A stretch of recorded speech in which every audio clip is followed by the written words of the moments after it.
가난을 만드는 지도, 인도.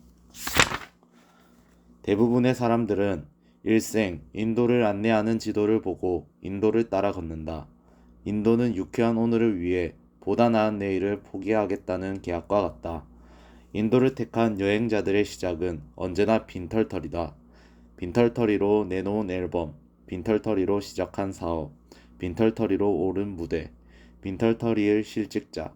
인도를 걷는 사람들 대부분은 집도 없고 화산지경이거나 부모님 집에 얹혀 사는 신세로 시작한다. 물론 인도를 걷는 사람들 중 몇몇은 실제로 큰 돈을 벌기도 하지만 진정한 부를 얻는 사람을 찾기란 쉽지 않다. 인도를 걷는 사람들에게는 재무적 목적지가 존재하지 않는다. 그들의 계획은 계획을 세우지 않는 것이다. 여분의 돈이 생기면 그 즉시 새로 나온 기기나 여행, 새 차, 옷이나 가방, 아니면 새로 유행하는 제품을 사는데 써버린다. 이들은 쾌락과 이미지, 그리고 채워지지 않는 일시적인 욕구 때문에 라이프 스타일의 노예로 살아간다.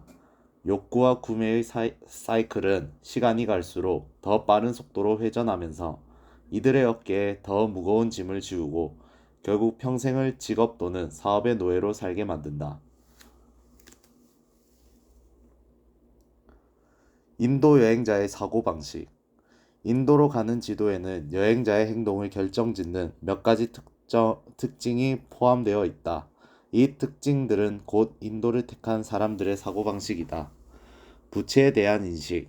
신용거래는 참 좋은 제도야.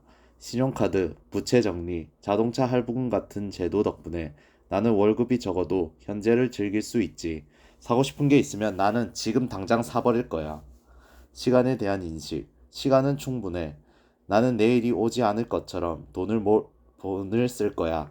젠장, 앞으로 며칠 안에 갑자기 죽을지도 모르는데 돈은 모아서 뭐 하겠어. 교육에 대한 인식.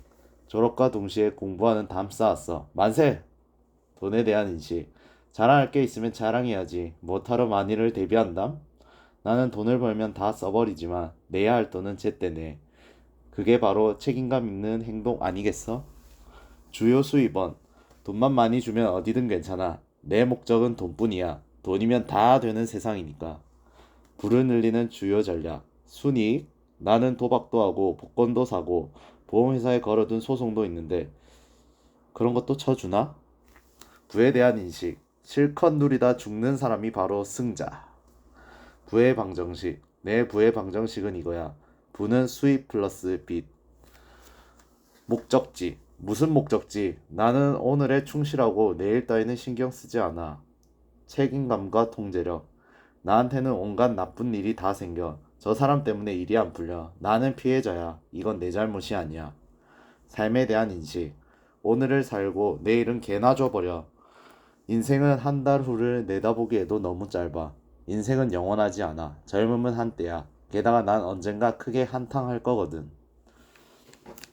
인도가 끌어당기는 것. 가난. 인도 위의 삶은 자연스럽게 가난을 끌어당긴다. 인도를 걷는 여정은 단기적이므로 결코 장기간 효과를 발휘하지 못한다. 길에 패인 웅덩이 하나하나를 맞닥뜨릴 때마다 대출로 메워야 할지도 모른다. 불황이나 실직 또는 금리 폭등이나 주택담보대출, 금리 변동 등이 웅덩이가 될 수 있다. 그런데 터덜터덜 걷고 있는 인도 여행자를 붙잡고 실패의 이유를 물으면 그 사람은 즉시 외부적인 요인을 탓하기 시작할 것이다. 해고당했어요. 차가 고장났어요. 다리를 다쳤는데 보험이 없었어요. 다음 질문에 솔직히 대답해보자. 순자산이 1만 3천 달러인 상황에서 은퇴하길 기대하는가? 아니면 11만 3천 달러일 때 은퇴하겠는가? 주택 자산만 믿고 살겠다는 계획이 합리적이라고 생각하는가? 다음 주에 당장 지불해야 하는 돈이 아니라 그 이후의 계획에 대해 생각해 본 적 있는가? 어느 시점에서 방향을 틀고 계획을 재평가해야 한다는 사실을 깨닫는가? 그런 시점이 있기는 한가? 지난 5년, 10년, 20년간 해온 일이 어째서 갑자기 다른 효과를 나타내겠는가? 똑같은 일을 반복하면서 다른 결과를 기대하는 것은 미친 짓이다. 인도를 벗어나는 첫 번째 단계는 내가 지금 인도 위에 서 있는 것인지도 모른다는 사실을 깨닫는 것이다. 방법은 그 다음에 바꾸면 된다. 돈은 돈 문제를 해결하지 못한다. 인도를 걷는 사람들은 각계각층에 존재한다. 부의 화신처럼 보이는 사람조차도 예외가 아니다.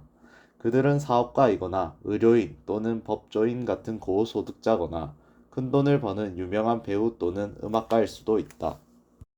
하지만 한 가지 공통점이 있다면 계획도 저축도 하지 않는다는 점이다. 버는 돈보다 더 많은 돈을 쓰고 오늘 당장의 사치를 위해 내일의 안정을 포기한다.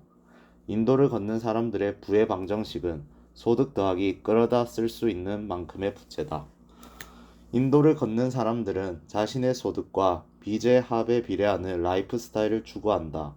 이들은 주택담보대출이나 집세, 공과금, 신용카드 할부금 때문에 스트레스를 받는다. 당장의 즐거움만 보고 미래를 생각하지 않은 결과다.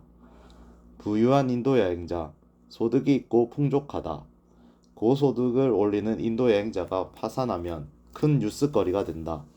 음반이 인기를 얻어 엄청난 돈을 번 래퍼가 3년 만에 빈털터리가 된 이유가 궁금했던 적이 있는가? 아니면 한때 유명했던 배우가 인기를 잃은 지 몇 년 만에 파산 신청을 하는 지경에 이른 이유를 알고 있는가? 어떻게 8천만 달러의 NBA와 계약했던 선수가 파산하고 사람들의 기억 저편으로 잊히는 걸까? 그 이유는 바로 인도를 걷는 사람들의 부의 공식이 부는 소득 플러스 빚이기 때문이다. 추월차선 포럼 회원 중 하나가 금융기관에서 일하는 친구에게 들은 일화를 웹사이트에 올린 적이 있다. 이름을 대면 알만한 유명한 래퍼 A군이 6만 달러 대출 신청을 거절당했다고 하네요. 대출 신청서에 쓴 한 달 소득이 40만 달러였는데 말이죠. 과거에 앨범 2개가 히트를 치긴 했지만 파산하게 될 것 같다고 합니다. 신용 점수도 매우 안 좋다고 하네요. 아무리 성공한 사람이라도 돈과 신용 관리 능력만큼 중요한 게 없다는 걸 다시 한번 느꼈습니다. 고소득의 인도 여행자들은 돈을 많이 벌고 명품 옷이나 장신구를 사고 소득에 걸맞는 취미생활을 즐긴다. 예를 들어 이들은 한 달에 2만 달러를 번다면 한 벌에 300달러짜리 청바지를 사는 것쯤은 당연하다고 여긴다. 문제는 바로 이들이 가난한 인도 여행자와 마찬가지로 한 달 소득 이상을 전부 써버리기 전까지는 좀처럼 만족을 모른다는 것이다. 돈을 관리하는 방법을 배우는 데 있어서 소득은 중요하지 않다. 돈 관리법을 모르면 인도 위의 삶을 벗어날 수 없다. 그 삶을 지속하느냐, 벗어나느냐는 당신의 소득이 얼마고 차가 무엇인지와는 별개의 문제다. 소득과 부의 신기루. 가난하든지 부유하든지 인도를 걷는 사람들은 겉으로는 달라 보이지만 공통된 문제를 가지고 있다. 돈 관리 능력이 미숙하다는 것이다. 이것은 부유하다고 해서 또는 돈을 더 번다고 해서 해결되지 않는다. 돈 관리 능력이 없는 사람들은 피치 못할 상황을 늦추기 위해 돈을 낭비한다.